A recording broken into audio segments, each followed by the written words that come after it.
صلاح الدین ایوبی نے صلیبیوں کے غیر معمولی طور پر مستقر کرک پر ایسی بے خبری میں حملہ کیا تھا کہ صلیبیوں کو اس وقت خبر ہوئی جب سلطان ایوبی کی فوج کرک کو محاصرے میں لے چکی تھی، لیکن محاصرہ مکمل نہیں تھا۔ یہ سہ طرفہ محاصرہ تھا۔ جاسوسوں نے سلطان ایوبی کو یقین دلایا تھا کہ کرک شہر کے مسلمان باشندے ان چھاپہ ماروں کے ساتھ جنہیں سلطان ایوبی نے پہلے ہی شہر میں داخل کر دیا تھا، اندر سے قلعے کی دیوار توڑ دیں گے۔ محاصرے کے چوتھے پانچویں روز اندر سے ایک جاسوس نے باہر آ کر سلطان ایوبی کو یہ اطلاع دی کہ تمام چھاپہ مار اور چند ایک مسلمان شہری دیوار توڑنے کی کوشش میں شہید ہو گئے ہیں۔ ان میں مسلمان لڑکیاں بھی تھیں اور ان میں ایک عیسائی لڑکی بھی شامل ہو گئی تھی۔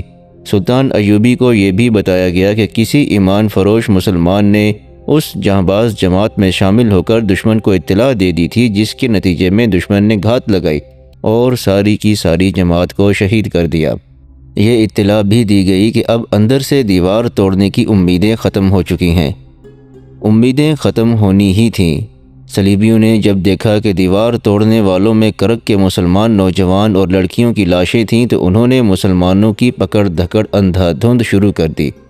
لڑکیوں تک کو نہ بخشا، جوانوں کو بیگار کیمپ میں، بوڑھوں کو ان کے اپنے گھروں میں اور جوان لڑکیوں کو قلعے کی فوجی بیرکوں میں قید کر دیا۔ ان میں سے کچھ لڑکیوں نے خودکشی بھی کر لی تھی کیونکہ وہ جانتی تھیں کہ کفار ان کے ساتھ کیا سلوک کریں گے۔ صلاح الدین ایوبی کو بھی یہی غم کھانے لگا کہ کرک کے مسلمانوں کو یہ قربانی بہت مہنگی پڑے گی۔ اس نے جب ان جانبازوں کی خبر سنی تو اپنے نائبین سے کہا، یہ کارستانی صرف ایک ایمان فروش مسلمان کی ہے۔ اس ایک غدار نے اسلام کی اتنی بڑی فوج کو بے بس کر دیا ہے۔ ایک وہ ہیں جنہوں نے اللہ کے نام پر جانیں قربان کر دیں، ایک یہ مسلمان ہیں جنہوں نے اللہ کا ایمان کفار کے قدموں میں رکھ دیا ہے۔ یہ غدار اسلام کی تاریخ کا رخ پھیر رہے ہیں۔ سلطان ایوبی غصے سے اٹھ کھڑا ہوا اور اپنی ران پر گھونسا مار کر بولا، میں کرک کو بہت جلد فتح کروں گا اور ان غداروں کو سزا دوں گا۔ سلطان ایوبی کی انٹیلیجنس کا افسر زاہدان خیمے میں داخل ہوا۔ اس وقت سلطان ایوبی کہہ رہا تھا کہ آج رات کو محاصرہ مکمل ہو جانا چاہیے۔ میں آپ کو ابھی بتاتا ہوں کہ کون سے دستے کرک کے پیچھے جائیں گے۔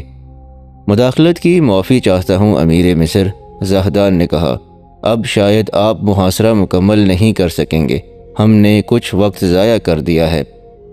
کیا تم کوئی نئی خبر لائے ہو؟ سلطان ایوبی نے اس سے پوچھا۔ آپ نے جس کامیابی سے دشمن کو بے خبری میں آن لیا تھا اس سے آپ پورا فائدہ نہیں اٹھا سکے، زاہدان نے جواب دیا۔ وہ ایسے بے دھڑک انداز سے بول رہا تھا جیسے اپنے سے چھوٹے عہدے کے آدمی کو ہدایات دے رہا ہو۔ سلطان ایوبی نے اپنے تمام سینئر اور جونیئر کمانڈروں اور تمام شعبوں کے سربراہوں سے کہہ رکھا تھا کہ وہ اسے بادشاہ سمجھ کر فرشی سلام نہ کیا کریں، مشورے دلیری اور خود اعتمادی سے دیں اور نکتہ چینی کھل کر کیا کریں۔ زاہدان انہیں ہدایات پر عمل کر رہا تھا۔ اس کے علاوہ وہ انٹیلیجنس کا سربراہ تھا۔ اس کی حیثیت ایسی آنکھ کی سی تھی جو اندھیروں میں بھی دیکھ لیتی تھی، اور وہ ایسا کان تھا جو اپنے جاسوسوں کے ذریعے سینکڑوں میل دور دشمن کی سرگوشیاں بھی سن لیا کرتا تھا۔ سلطان ایوبی کو اس کی اہمیت کا احساس تھا۔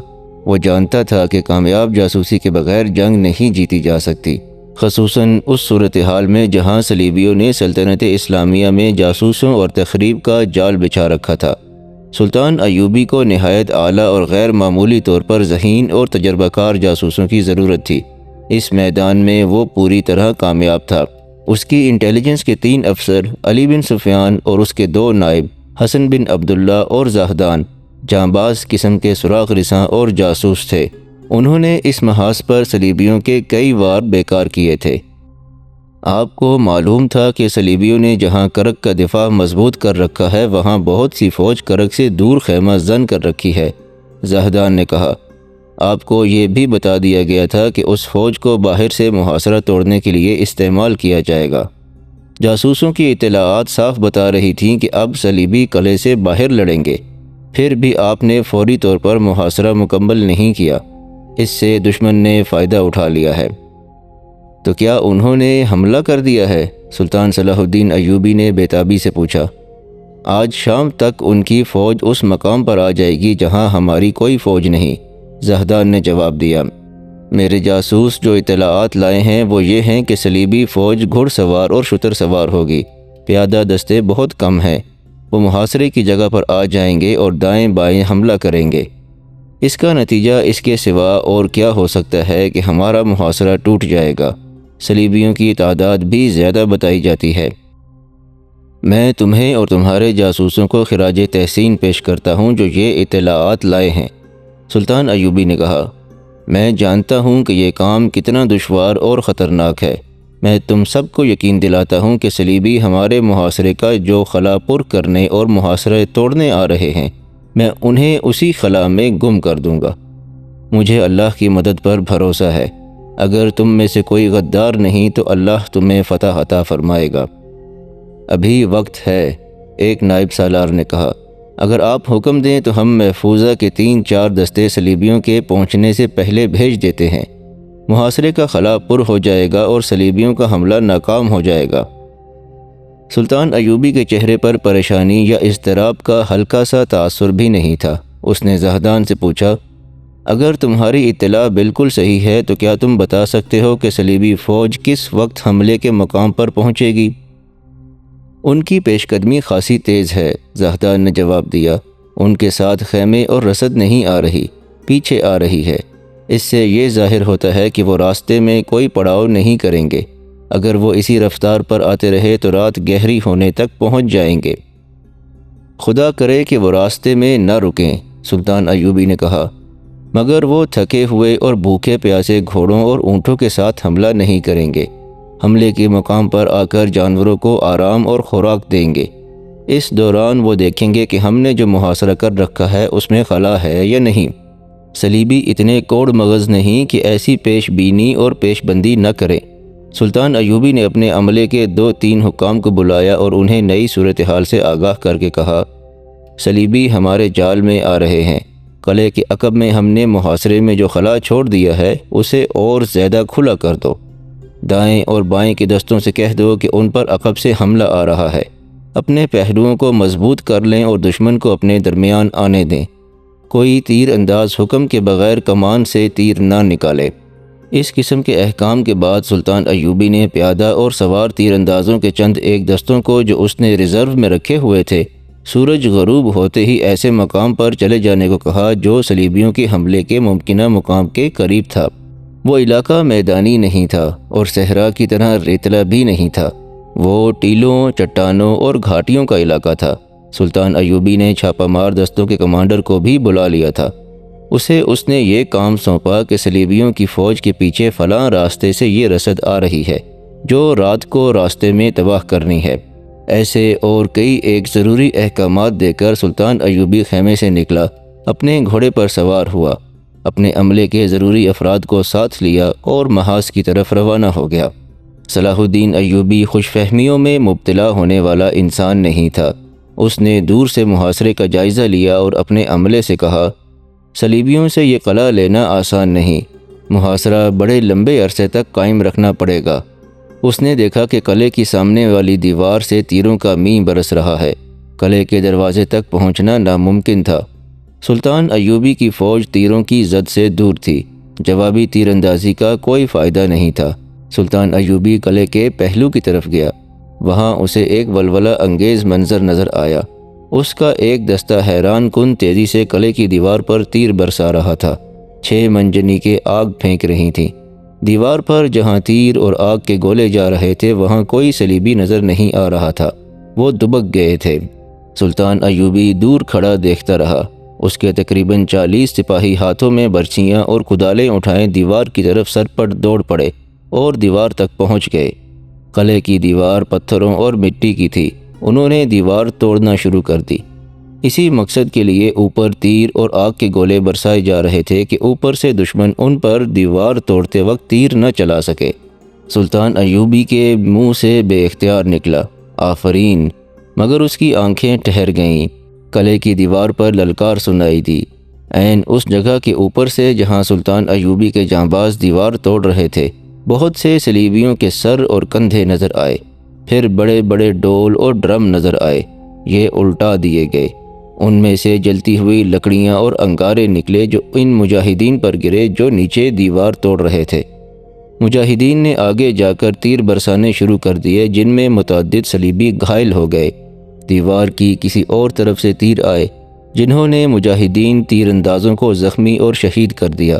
پھر دونوں طرف سے اس قدر تیر برسنے لگے کہ ہوا میں اڑتے ہوئے تیروں کا جال تن گیا۔ جانباز دیوار توڑ رہے تھے۔ یہ کام آسان نہیں تھا کیونکہ دیوار بہت ہی چوڑی تھی۔ نیچے سے اس کی چوڑائی اوپر کی نسبت زیادہ تھی۔ ان جانبازوں پر اوپر سے تیر نہیں چلایا جا سکتا تھا مگر ان پر جلتی لکڑیاں اور دہکتے انگارے پھینکے جا رہے تھے۔ آگ کے ڈول اور ڈرم پھینکنے والوں میں بظاہر کوئی بھی مسلمان تیر اندازوں سے بچ کر نہیں جاتا تھا، لیکن وہ تیر کھا کر گرنے سے پہلے آگ انڈیل دیتے تھے۔ نیچے یہ عالم تھا کہ آگ بھڑک رہی تھی اور دیوار توڑنے والے شعلوں اور انگاروں میں بھی دیوار توڑ رہے تھے۔ تیروں کا تبادلہ ہو رہا تھا۔ آخر دیوار توڑنے والے جھلس گئے اور ان میں سے چند ایک اس حالت میں پیچھے کو دوڑے کہ ان کے کپڑوں کو آگ لگی ہوئی تھی۔ وہ دیوار سے ہٹے ہی تھے کہ اوپر سے تیر آئے جو ان کی پیٹھوں میں اتر گئے۔ اس طرح ان میں سے کوئی زندہ واپس نہ آ سکا۔ 10 اور مجاہدین دیوار کی طرف دوڑے اور دشمن کے تیروں میں سے گزرتے ہوئے دیوار تک پہنچ گئے۔ انہوں نے بڑی پھرتی سے دیوار کے بہت سے پتھر نکال لیے۔ اوپر سے ان پر بھی آگ کے ڈرم اور ڈول انڈیل دیے گئے۔ آگ پھینکنے والوں سے 2 اتنا اوپر اٹھ گئے تھے کہ مجاہدین کے تیر سینوں میں کھا کر وہ پیچھے گرنے کی بجائے آگے کو گرے اور دیوار سے سیدھے نیچے اپنی ہی پھینکی ہوئی آگ میں جل گئے، مگر دیوار توڑنے والوں میں سے بھی کوئی زندہ نہ بچا۔ سلطان ایوبی نے اپنے گھوڑے کو ایڑ لگائی اور اس دستے کے کمانڈر کے پاس جا کر کہا، تم پر اور تمہارے جانبازوں پر اللہ کی رحمت ہو۔ اسلام کی تاریخ ان سب کو ہمیشہ یاد رکھے گی جو اللہ کے نام پر جل گئے ہیں۔ اب یہ طریقہ چھوڑ دو، پیچھے ہٹ آؤ۔ اتنی تیزی سے انسان اور تیر ختم نہ کرو۔ صلیبی اس قلعے کے لیے اتنی زیادہ قربانی دے رہے ہیں جس کا میں تصور بھی نہیں کر سکتا تھا، اور ہم بھی اتنی زیادہ قربانی دیں گے جس کا صلیبی تصور نہیں کر سکتے، کمانڈر نے کہا۔ دیوار یہیں سے ٹوٹے گی اور ہم آپ کو یہیں سے اندر لے جائیں گے۔ اللہ تعالیٰ تمہاری آرزو پوری کرے، صلاح الدین ایوبی نے کہا۔ اپنے مجاہدین کو بچا کر رکھو، صلیبی باہر سے حملہ کر رہے ہیں، تمہیں شاید باہر لڑنا پڑے۔ محاصرہ مضبوط رکھو، ہم صلیبیوں کو اندر بھوکا ماریں گے۔ اس دستے کو پیچھے ہٹا لیا گیا، مگر کمانڈر نے سلطان ایوبی سے کہا، سالار اعظم کی اجازت ہو تو میں شہیدوں کی لاشیں اٹھوا لوں۔ اس مقصد کے لیے مجھے پھر یہی طریقہ اختیار کرنا پڑے گا۔ ہاں، سلطان ایوبی نے کہا، اٹھوا لو، کسی شہید کی لاش باہر نہ پڑی رہے۔ سلطان ایوبی وہاں سے چلا گیا۔ اس جانباز دستے نے جس طرح اپنے ساتھیوں کی لاشیں اٹھائیں وہ ایک ولولہ انگیز منظر تھا۔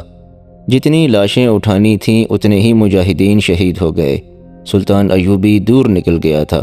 جنگ کے دوران وہ اپنا پرچم ساتھ نہیں رکھا کرتا تھا تاکہ دشمن کو معلوم نہ ہو سکے کہ وہ کہاں ہے۔ وہ اپنی فوج سے دور ہٹ گیا اور بہت دور جا کر وہ ٹیلوں، چٹانوں اور گھاٹیوں کے علاقے میں چلا گیا۔ وہ گھوڑے سے اترا اور ایک ٹیلے پر جا کر لیٹ گیا تاکہ اسے دشمن نہ دیکھ سکے۔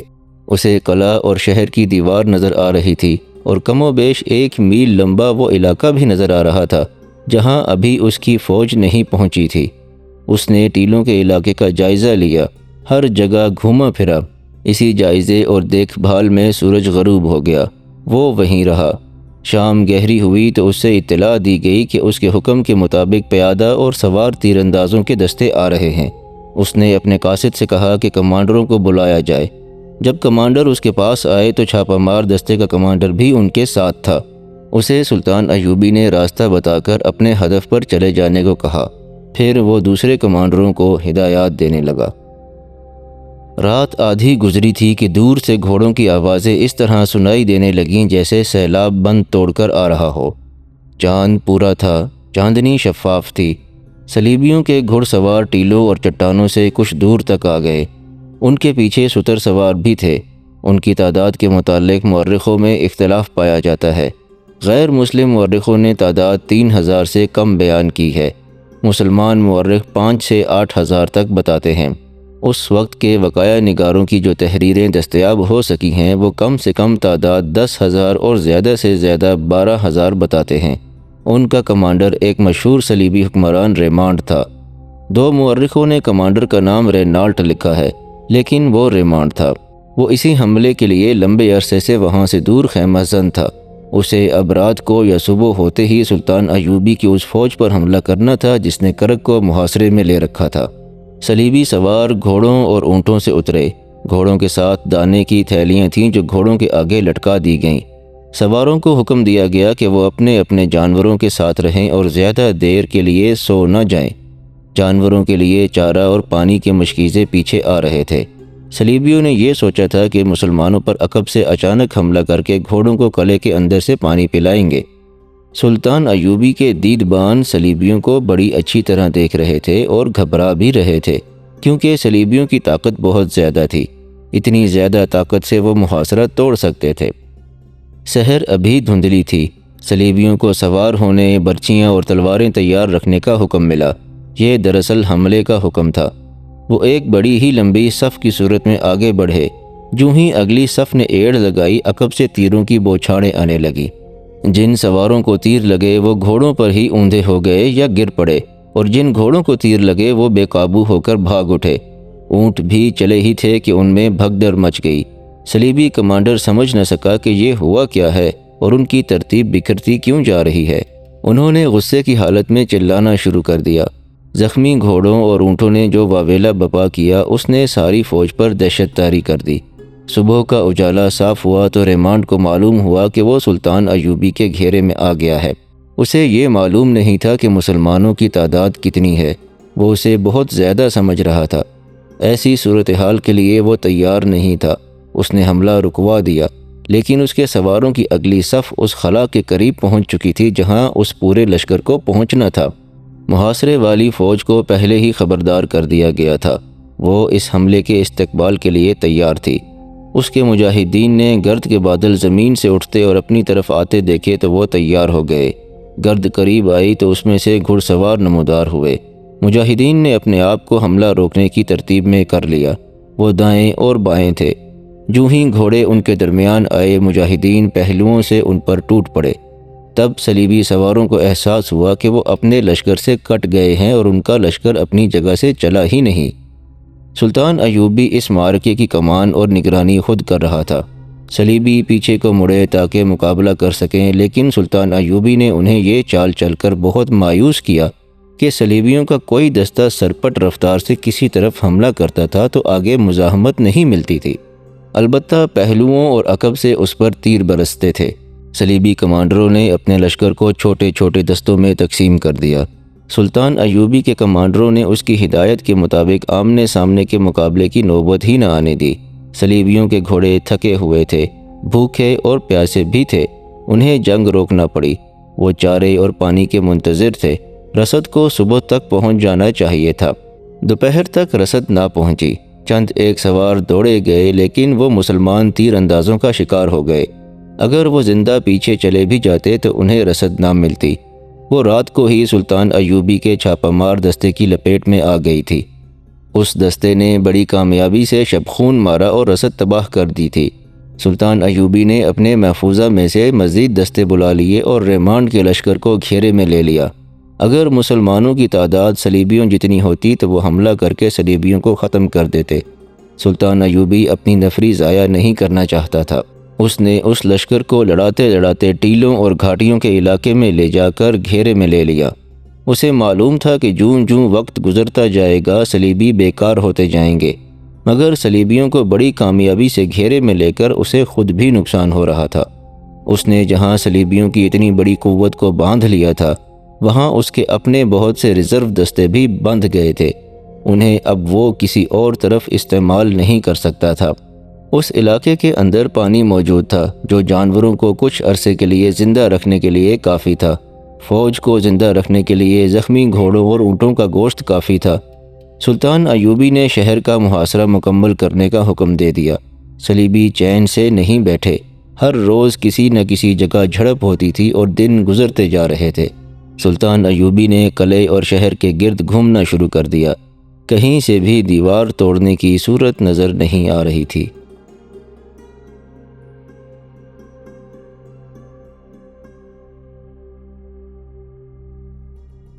یہاں پر اس قسط کا اختتام ہوتا ہے۔